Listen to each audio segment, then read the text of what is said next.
দুইটা সময় তওবা করে লাভ নাই। একটা হচ্ছে মৌতের যন্ত্রণা শুরু হয়ে গেলে, মৃত্যুর যন্ত্রণা শুরু হয়ে গেলে আগে পা থেকে শুরু হয়ে আস্তে আস্তে গলার দিকে আসে।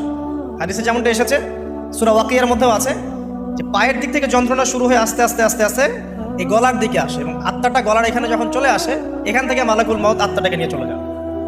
এবং চোখ দিয়ে তাকিয়ে থাকে মানুষ, রুহটা চলে গেলে মানুষ চোখ দিয়ে তাকিয়ে থাকে। দেখবেন এই কারণে মৃত ব্যক্তি তাকিয়ে থাকে, চোখ খোলা থাকে। এবং তখন আসমান থেকে সিঁড়ি নামিয়ে দেওয়া হয়, ওই সিঁড়িতে করে আত্মা চলে যাচ্ছে, ও তাকিয়ে দেখে যে আত্মা চলে যাচ্ছে। এবং মানুষ মারা যাওয়ার পরে চোখ জীবিত থাকে অনেকক্ষণ।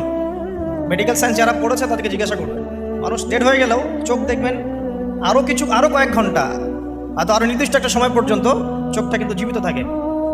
এই জন্যে চোখ বন্ধ করে দিতে হয়। যাই হোক, যেটা বলছিলাম যে মৌতের যন্ত্রণা শুরু হয়ে গেলে তওবা করে লাভ নাই, তওবার দরজা বন্ধ। আর পশ্চিম দিক থেকে সূর্য উঠে গেলে তওবা করে লাভ নাই, তওবার দরজা বন্ধ।